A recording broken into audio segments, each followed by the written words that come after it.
Here's another small pastel that I was really enjoying looking around the neighborhood where I live and finding places that really caught my attention and moved me in some way. This is one of them. Looks like it was done in the fall, maybe, fall season. This one has got, like all my small paintings, has pretty simplified shapes. Tried to avoid complexity too much, so they're identifiable large shapes, broken up by different textures and smaller shapes, but still holding together. This is an overall cool palette. That must have been what I experienced that day. And a lot of interest in the foreground. I see I did some linear work trying to indicate brambles and brush in the foreground, which was interesting to me at the time. Weeds, and sometimes I get fascinated with even looking close up at weeds, and also the textures they have at a distance. And there's some small architectural features there, just to contrast with the big organic shapes. And tried to give some interest within the big shapes, both in color and treatment. And it seems like, tell me if I'm right or wrong, but inserting some of that, like these buildings or forms that I can recognize and we can recognize, that by putting that in there, does that help kind of give a scale to the rest of the space that you've got on the canvas? Yeah, of course. Yeah, I'm sure it does. Yeah.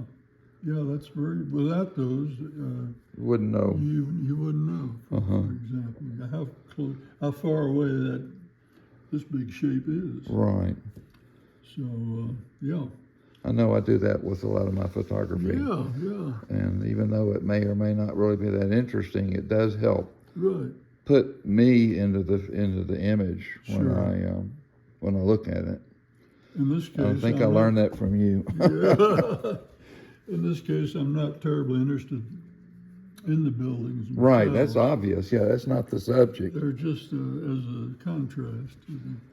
To give scale and give scale and be a little more solid. In fact, they're really pretty indistinct, even when you get up close and look at them. They're meant to be. From a distance, it's backing up before you really realize what it's supposed to imply. They're just little shapes.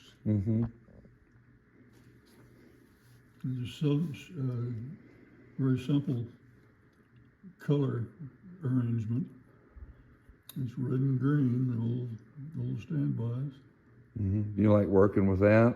Yeah, that's one I do, orange and blue, and of course, all artists, I'm sure, have that in mind. And I try to keep my greens grayed down a lot. Why? I just find I react to bright greens in nature. I don't see them. I see other colors, and I don't know, it irritates my eye to see bright green somehow, even when they're there. I'm not attracted to that much.